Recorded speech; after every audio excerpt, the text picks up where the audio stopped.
अस्सलाम वालेकुम students, welcome to my YouTube channel easy solutions of mathematics. हम लोग करेंगे ट्रांसपोर्टेशन मॉडल्स और ट्रांसपोर्टेशन मॉडल्स में हमारे आज की वीडियो का टॉपिक है Vogel's approximation method.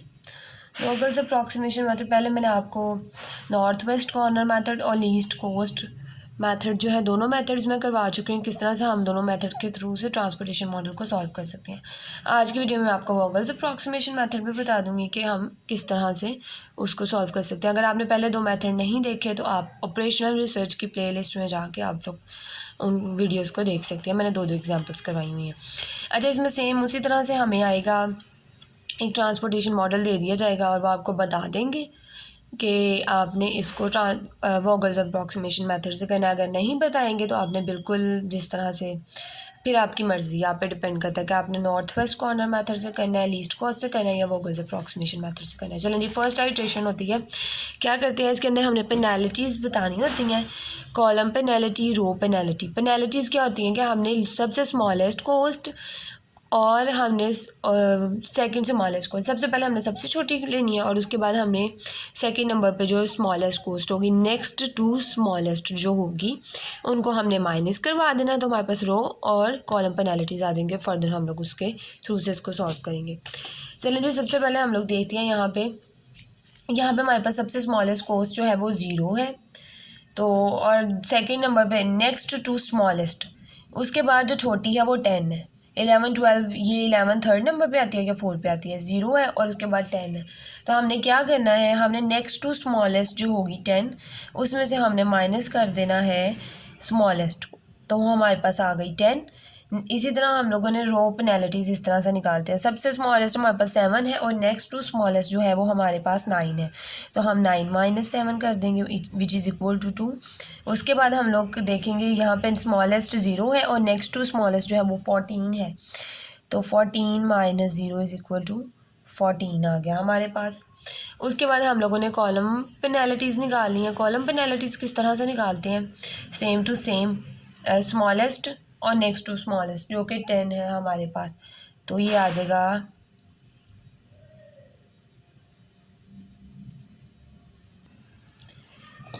10 minus 0 which is equal to 10। इसी तरह हम इसकी पेनल्टी निकालेंगे, हाँ थोड़ा नीचे, स्मॉलेस्ट 0 है और नेक्स्ट टू स्मॉलेस्ट जो है वो 7 है, तो 7 माइनस 0 इज़ इक्वल टू 7 आ गया। और इसी तरह हमारी स्मॉलेस्ट 9 है और नेक्स्ट टू स्मॉलेस्ट जो है वो 16 है, तो 16 minus 9 which is equal to 7। Next हमारी जो है, उसके बाद हमारी यहाँ पे स्मॉलेस्ट 11 है और नेक्स्ट टू स्मॉलेस्ट जो है हमारी 18 है, तो 18 minus 11 which is equal to again 7। अच्छा, यहाँ पे एक थोड़ी सी मिस्टेक हो गई मुझसे कि मैंने यहाँ पे डिमांड और सप्लाई की वैल्यूज़ ही नहीं लिखी, तो ये मैं रेड पेन के साथ साइड पर लिख रही हूँ। होपफुली समझ आ जाएगी, आपको नज़र आ रहा होगा कि रेड पेन से अलग से लिख रही हूँ, रेड पेन से। अच्छा जी, यहाँ पे मैंने जो है ये 15 25 5 5, ये 15 15 10, आप लोग पेनल्टीज़ को थोड़ा साइड पे हटा के कर लीजिएगा साथ ही, ताकि ये डिमांड और सप्लाई जो मैंने पहले नहीं लिखी, मेरी ये गलती है, इस वजह से थोड़ा सा मैसी सा हो रहा है। अदरवाइज़ आप लोग पहले लिख लेंगे ना तो इतना नहीं होगा। चलें, जब हमने क्या करना है, हमने करना ये है कि हमने इसका देखना है कि रो वाइज पेनल्टी कौन सी बड़ी है और कॉलम वाइज पेनल्टी कौन सी बड़ी है। तो रो वाइज हमारी जो है वो 14 जो है ग्रेटेस्ट पेनल्टी है और कॉलम वाइज हमारी जो है वो 10 है। फिर 14 है इधर से और इधर से क्या है, हमारी 10 है। तो हम लोगों ने क्या करना है, उसके कॉरस्पॉन्डिंग रो के कॉरस्पॉन्डिंग ये और कॉलम के कॉरस्पॉन्डिंग ये है, तो हमारा ये वाला सेक्शन बन रहा है। रो और कॉलम के 14 वाली ग्रेटेस्ट पेनल्टी वाली रो लेनी है और ग्रेटेस्ट पेनल्टी वाला कॉलम लेना है हमने, तो वो हमारे पास ये वाला सेक्शन आ जाएगा। और ये हमारे पास क्या है, ये हमारे पास 1 2 3 वाली रो है और फर्स्ट वाला कॉलम है इक्वल टू अब यहाँ पे 5 है, यहाँ पे भी 5 है, तो दोनों में से हमने छोटी वाली वैल्यू लिखनी होती है। अब दोनों एक जैसी हैं तो 5 आ गया यहाँ पे 5। अच्छा जी, अब इसमें से भी हम लोग 5 माइनस कर देंगे, रो वाइज भी और कॉलम वाइज भी। रो वाइज भी हमने 5 को कर दिया माइनस, तो 0 आ गया, और कॉलम वाइज भी हमने 5 को कर दिया माइनस, तो 0 आ गया। अच्छा, तो फिर जब यहाँ पे दोनों तरफ से सेटिस्फाई हो जाता है, दोनों तरफ ज़ीरो आता है, तो फिर हम जिस तरफ ज़ीरो आता है हम उसको कट कर देते हैं, जिस तरह हम लोग पहले ही करते थे। लेकिन अब यहाँ पे भी कॉलम वाइज भी ज़ीरो आ गया और रो वाइज भी ज़ीरो आ गया। तो मेरा मोस्टली मैं ऐसे करती हूँ ये वोगल्स अप्रॉक्सीमेशन मेथड करते हुए, क्योंकि जो हम लोग कट करते हैं, जो रो या कॉलम, हम वो निकाल देते हैं। तो मैं हमेशा इस साइड से कट करती हूँ जो कि टेबल को छोटा कर दे। हालांकि आपकी मर्ज़ी होती है, आप जौन सा मर्ज़ी कर लें। तो ये मैं अपने से बता रही हूँ कि किस तरह मैं करती हूँ। लेकिन आप लोग चाहें, अभी मैं कॉलम को क्रॉस करने लगी हूँ, लेकिन अगर आप रो को भी कर दें तो आपको पूरा क्वेश्चन बिल्कुल इफेक्ट नहीं होगा। जिस तरह हम लोग नॉर्थ वेस्ट कॉर्नर मेथड में करते थे या हम लोग लीस्ट कोस्ट मेथड में करते थे। दोनों सूरतों में अगर आप कुछ भी निकाल देंगे ना तो ईजिली आपका क्वेश्चन सॉल्व होगा, कोई मसला नहीं आएगा। तो जी हमने ये कॉलम को मैंने कर दिया है क्रॉस, तो ये अब हमारा निकल जाएगा इसमें से, यहाँ से ये वाला बाहर निकल जाएगा। उसके बाद हमारे ये वाले बाकी जो हैं ये 3 बचेंगे। ये टेबल जो बचेगा हम लोग अलग से बनाएंगे, इसकी दोबारा से फिर रो पेनल्टी और कॉलम पेनल्टी सब करेंगे। ये थोड़ी सी मैंने वैसे पेनल्टी के मुझे याद रहे और आपको भी दिखाने के लिए कि आप भी अपने नोट्स के अंदर किसी जगह पे आप ये पेनल्टी की डेफिनेशन थोड़ी सी लिख दें, ताकि आपको याद रहे कि पेनल्टी क्या होती है। Smallest and next to smallest, या आप लोग ये भी लिख सकते हैं difference between smallest cost and next to smallest cost. चलें जी, पहले 4 कॉलम्स थे हमारे पास, उसमें से 1 वाला तो क्रॉस हो गया, तो वो हमने निकाल दिया। अब हमने अलग जो सेकंड आइट्रेशन है उसके अंदर हम लोगों ने ये टेबल बना लिया है। इसके अंदर मैंने लिख लिया है कटिंग के बाद जो वैल्यू आएगी ना, आपने डिमांड और सप्लाई की वही वैल्यू लिखनी है। तो यहाँ पे 0 आ गया था, तो मैंने इसकी वैल्यू 0 ही लिखी। अब हमने क्या करना है, हमने इसकी रो और कॉलम पेनल्टीज़ निकालनी है। अगर आपके रजिस्टर में आपके पास थोड़ी सी स्पेस ज़्यादा हो तो आप लोगों ने ये इस तरफ लिखना है, तो इसको थोड़ा सा इस तरफ कर लेना है, और मैं फिर इधर ही लिख रही हूँ। वैसे तो कुछ भी नहीं होगा इतना कि पता चल रहा था कि पेनल्टीज़ निकाली है। अच्छा जी, स्मॉलेस्ट हमारे पास 0 है और नेक्स्ट टू स्मॉलेस्ट हमारे पास 11 है। सो 11 माइनस 0 इज इक्वल टू 11, ये पेनल्टी होगी इसकी। उसके बाद हमारे पास स्मॉलेस्ट 7 है और ये 9 है। 9 माइनस 7 इज इक्वल टू 2। उसके बाद हमारे पास स्मॉलेस्ट 14 है, नेक्स्ट टू स्मॉलेस्ट 16 है। 16 माइनस 14 इज इक्वल टू 2, ये 2 आ गया। उसके बाद अब हमने इसकी पेनल्टीज़ निकालनी है। तो ये नेक्स्ट स्मॉलेस्ट हमारे पास क्या है, कॉलम वाइज 0, और देन नेक्स्ट टू स्मॉलेस्ट जो है वो 7 है। तो ये 7 आ गया, 7 आ जाएगा। यहाँ पे स्मॉलेस्ट हमारे पास 9 है, नेक्स्ट टू स्मॉलेस्ट जो है हमारे पास वो 16 है। 16 माइनस 9 करेंगे तो वो हमारे पास 7 आ जाएगा। उसके बाद हमारे पास यहाँ पे 18 minus 11 which is equal to 7, तो ये आ गया। अब हम लोगों ने देखना है हमारी पेनल्टी कौन सी बड़ी है। यहाँ पे से हमारी जो पेनल्टी है वो 11 है, बड़ी है, मीन्स के फर्स्ट रो सेलेक्ट करेंगे। तो कॉलम कौन सा करेंगे, यहाँ पे हम हमारे पास सारी पेनल्टीज़ बराबर आ गई हैं। सेम जब चीज़ बराबर आ जाए तो आपके पास ऑप्शन होती है, मैंने पहले वाली ले लेनी है, पहले वाली ले लूँगी मैं, पहले वाला कॉलम सेलेक्ट कर लूँगी। रो तो हो चुकी है ऑलरेडी सेलेक्ट। अच्छा जी, आपने इनके ऊपर से नंबरिंग चेंज नहीं करनी। जो फर्स्ट टेबल में सेकंड कॉलम था वो इसमें भी सेकंड ही काउंट होगा, पहला नहीं होगा। x12 इज़ इक्वल टू,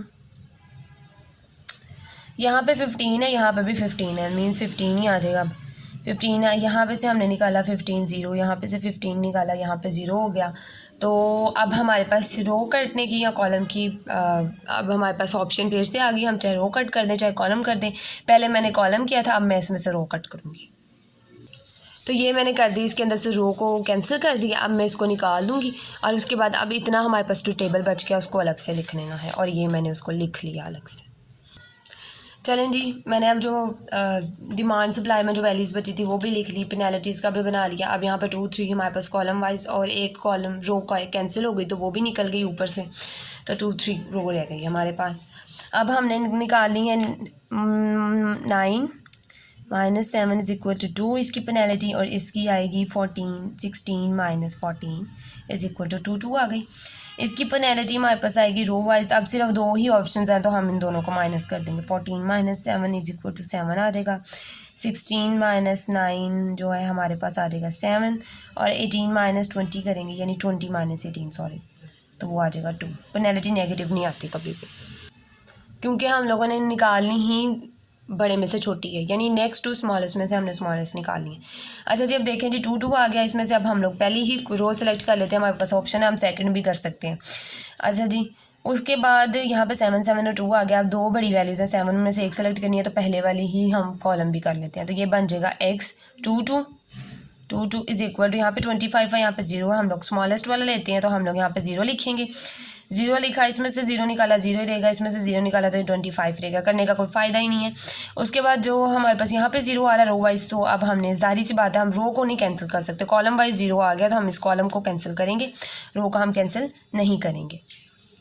ये हो गया हमारा कैंसिल। अच्छा, इसमें ऑप्शनल बात ये होती है कि हम लोग चाहे ये वाली सेलेक्ट कर लेंगे, क्योंकि जो बॉक्सेस कैंसिल होने हैं वो अल्टरनेटिव फर्स्ट आइटेशन में नहीं करेंगे तो सेकंड में कहीं जाके करेंगे, यानी कि जो कैंसिल होने हैं वो होने ही हैं, चाहे आप लोग पहले किसी को कर लें या पहले किसी को कर लें, दूसरे को कर लें।